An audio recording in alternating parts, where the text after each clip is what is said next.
Hapa tutakuwa na mwendelezo wa masomo ambayo yatakuwa yanahusiana na mwezi. Tutatumia vipindi vya mwezi kama saa ya asili. Kama tulivyo na tarehe na siku katika kila mwezi, basi tutaweza kufuata mwezi kama unavyoona kwenye picha hapo. Tutaweza kufuata ratiba hiyo au kalenda hiyo ili kufanya mambo yetu ya kiroho. Kwa hiyo sasa tutaenda kuanza na utangulizi hapa. Lakini vile vile baada ya utangulizi itakuwepo sauti nyingine ambayo tutakuwa tunajifunza, itakuwa somo lingine ambalo tutakuwa tunajifunza kitu kingine, ila utakuwa ni mwendelezo huu. Tunapata kwanza utangulizi, kisha tunakuja kujadili picha unayoiona mbele yako. Nini unatakiwa kufanya katika kipindi hicho cha mwezi? Ni wakati ambao nguvu za ulimwengu zinakuwa zinakuruhusu kufanyaje. Kwa hiyo ni kama dira yako ya kukuongoza kitu gani ufanye muda gani na wakati gani. Habari ndugu mwana ufahamu wa juu. Leo tupo kwenye kitabu cha Diamond. Kitabu ambacho kina kurasa takriban 24.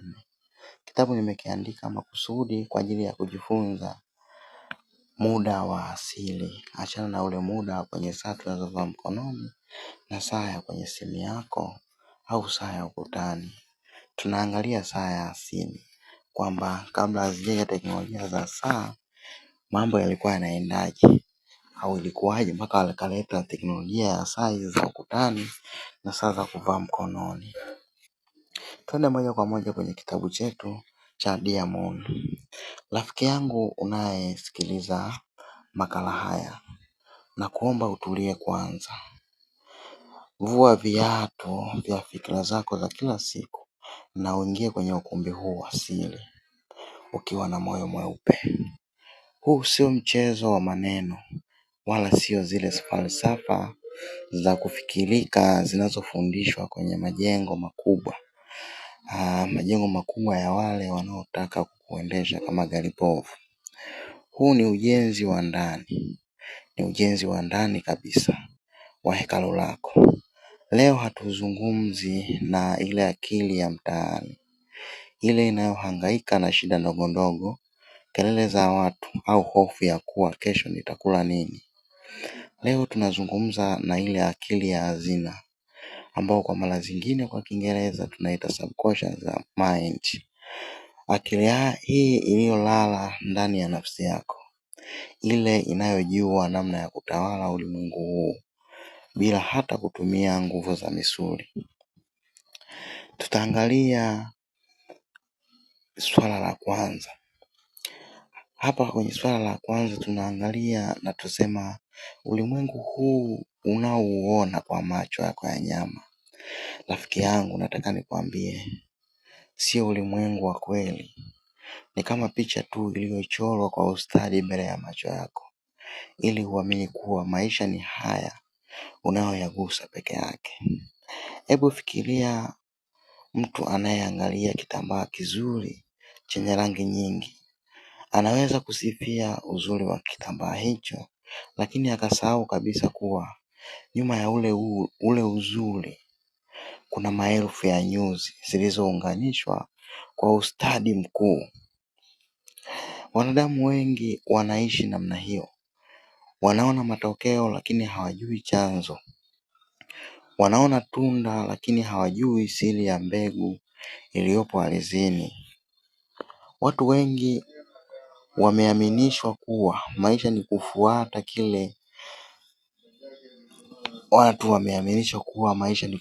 kile kila mtu anafanya. Wanaona taratibu za watu wengine, mipango ya fedha ya watu wengine, na namna ya kuishi ya watu wengine. Wanaona vitu hivyo kuwa ndio mwisho wa kila kitu. Lakini mimi leo nataka nikwambie,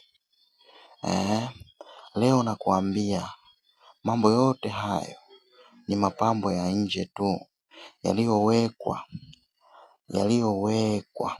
ili kukusahaulisha wewe uwezo wako mkubwa uliopo ndani yako. Tunasema mjenzi wa kweli wa maisha yake haangalia picha inayocheza mbele yake, bali anaangalia ule mtetemo wa asili unaoifanya picha hiyo ionekane huko nyuma kwa nyuma. Kitu gani kinafanya picha ionekane huko kwenye background? Nataka nikwambie, kabla jambo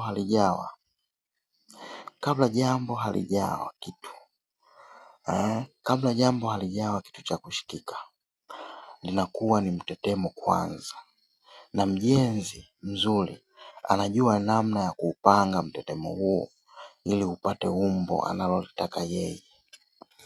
Kitu cha pili tunachoangalia hapa, tunasema katika ulimwengu huu tunaoishi, hakuna jambo linalotokea kwa bahati mbaya. Hakuna jambo linalotokea kwa bahati. Kila unachokiona kimepangwa. Watu wengi wamekuwa kama vile vitu tudogo tunavyoelea kwenye beseni kubwa la maji. Na kuna watu wachache sana ambao wanazungusha maji hayo kwa kutumia mbinu zao. Na wewe unajikuta unazungushwa tu bila kujua unaenda wapi. Unahangaika usizame. Unahangaika upate hewa kidogo ya kuvuta. Unahangaika upate hela ya kula. Unahangaika upate hela ya kununua gari. Unahangaika upate hela ya kuonga. Unahangaika upate mali hapa duniani. Lakini haujui kuwa wewe ndiye uliyepaswa kuwa mwenye beseni na mwenye maji.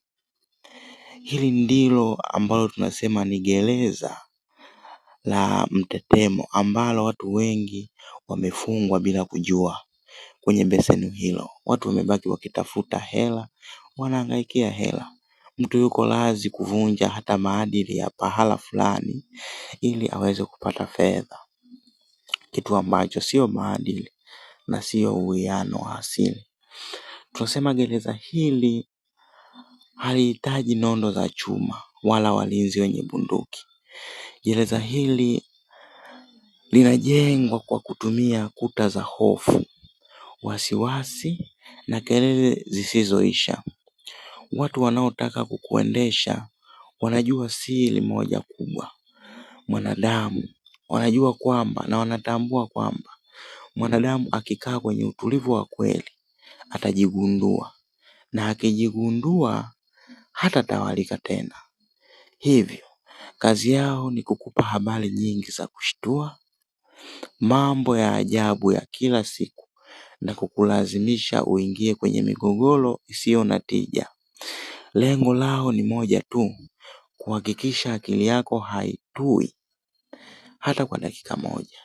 Wanahakikisha akili yako isitulie. Akili isipotulia haiwezi kuumba katu.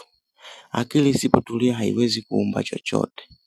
Inabakia kuwa ardhi iliyotelekezwa, ambapo kila mtu anaweza kuja na kupanda mbegu yake.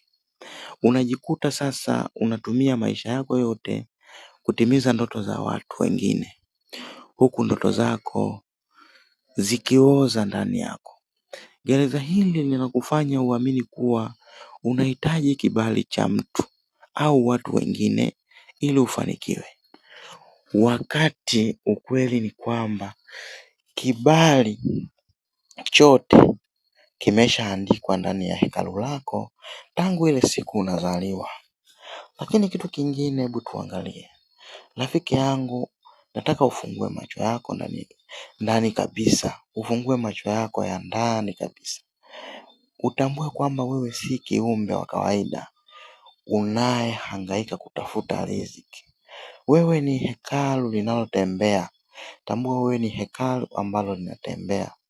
Ndani yako kuna maabara kubwa ya uumbaji, ambapo unaweza kutengeneza kila unachokihitaji. Uwezo wako huu wa kuanza, tunasema uwezo huu wa kuanza na wazo dogo linalokuja ghafla. Uwezo wako mkubwa ulioko ndani yako ni ule uwezo wa kuanza na wazo linalokuja ghafla kwenye mawazo yako, na unatakiwa kuligeuza kuwa urithi mkubwa. Wazo dogo linalokuja ghafla wakati upo kwenye pilikapilika, una jukumu la kuligeuza kuwa urithi mkubwa. Uwezo huo ni uwezo ulioubeba ni uwezo uliobeba asili ya maisha. Huu ni uwezo huu uwezo haupatikani kwenye vitabu vya shule za kawaida, kwa sababu shule hizo zimeumbwa kutengeneza watumishi na sio waumbaji. Ni sayansi ya asili ambayo imefichwa kwa makusudi ili uendelee kuwa mtegemezi. Hekalu lako lina sehemu kuu tatu ambazo lazima uzijue. Hekalu lako, nasema wewe ni hekalu, na hekalu lako lina sehemu kuu tatu ambazo ni lazima uzijue kama unataka kuwa mjenzi anayejiendesha yeye mwenyewe, mjenzi anayejiendesha na kujisimamia mwenyewe. Sehemu ya kwanza ni ile ya kupokea, mahala ambapo mawazo mapya yanatua kama ndege anayetoka mbali. Lakini sehemu ya pili ni ya ndani kabisa, ndani ya kifua na tumbo lako, ambapo wazo hilo linaanza kupewa uhai, linapata joto, linaanza kuwa na mapigo ya moyo. Lakini sehemu ya tatu ni ya nje ambapo kupitia kile unachokisema na kukifanya unalipua picha ya ndani. Kile unachokisema na kile unachokifanya moja kwa moja unalipua picha ya ndani, iwe kitu cha kweli kinachoonekana na kila mtu. Nasema adui yako mkubwa katika safari hii sio mtu aliyeko nje, sio mtu aliyeko nje yako, bali ni pale unaposhindwa kuumba mbegu zako mwenyewe. Ukikaa bila kuumba mbegu, unaiacha ardhi, ni sawa umeiacha ardhi ya nafsi yako iwe wazi kwa ajili ya mbegu za watu wengine, na watu wengine hawapandi mbegu kwa ajili ya faida yako. Siku zote wanapanda kwa ajili ya kuvuna nguvu zako. Tunasema bora uziumbe mbegu zako hizo, na hata kama ni ndogo kiasi gani, ila zina uwezo wa ajabu. Mbegu hizo zina uwiano uliokamilika na zinaweza kupasua miamba na kuleta matunda. Inaweza kuleta matunda ambayo dunia yenyewe ikashangaa. Usikubali hata siku moja kupitisha mzunguko wa jua bila kuwa na mbegu yako ya siri ulioilea ndani ya hekalu lako. Katika maandiko haya marefu ambayo tutaangalia hapa, ni maandiko ya asili ambapo tutachambua namna ya kutumia saa ya asili kama nilivyokueleza tangu awali. Mzunguko wa mwezi, hapa tunatumia mzunguko wa mwezi kama saa ya asili. Tutaona mwezi sio kama kitu kinachong'aa angani tu, bali ni saa ya kiroho inayotuongoza lini udongo unalainika ili tupande na lini mmea umekuwa tuvune. Tutajifunza uwiano wa dhahabu, ule uwiano unaofanya kila kitu kwenye asili kionekane kizuri, chenye nguvu. Huu ndio uwiano unaofanya nyumba ya konokono unaoiona leo ina umbo la kuvutia, lile umbo ambalo ni imara. Na vile vile hii ndio uwiano unaofanya alizeti igeukie jua bila kuambiwa na mtu. Safari hii itakutoa kwenye utumwa wa kufuata mifumo ambayo imechoka ya watu wengine, na kukuleta kwenye kiti cha enzi cha maisha yako. Unapoacha kuhitaji msaada au maelekezo ya mifumo ambayo haina nia njema na wewe, na kuanza kuandika sheria zako mwenyewe, unavuna yale masanduku yote. Nitasema kwamba unapoacha kuhitaji msaada au maelekezo ya mifumo ambayo haina nia njema na wewe, na kuanza kuandika sheria zako mwenyewe, hapo unakuwa unavunja yale masanduku yote waliokufungia nayo. Unaanza kuishi kama mtawala wa uhalisia wako, ukijua kuwa kile unachokigusa lazima kistawi kwa sababu unafuata kanuni za asili. Tunaangalia maandalizi ya moyo sasa. Rafiki yangu, nikwambie, kabla hatujaanza hatua ya kwanza kabisa kwenye kuangalia vipindi vya mwezi, na kuomba uvue yale mavazi ya mtu wa kawaida. Sahau kabisa yale yote uliyoambiwa kuwa huwezi kufanya. Katika darasa hili tunatengeneza watu ambao hawatingishwi na dhoruba za mtaani. Tunatengeneza miili iliyobeba nuru ya kweli, watu ambao wanajua kuwa wao ndio waandishi wa kitabu cha maisha yao. Sasa tuliza moyo wako, vuta pumzi ndefu, na ujue kuwa tangu sasa wewe sio yule. Wewe sio yule uliyekuwa jana. Rafiki yangu, hadi sasa hivi umenisikiliza mpaka muda huu, nataka nikuambie kuwa sasa ni kama udongo umeshasafishwa na mvua ya asubuhi na harufu nzuri ya ardhi inayovutia. Sasa hebu tuanze kupanda. Kama unavyofahamu, mvua ikinyeshaga, ikiwa nimetoka kipindi cha kiangazi naingia masika, mvua ya kwanza ile huwa inafanya ardhi inanukia, inaleta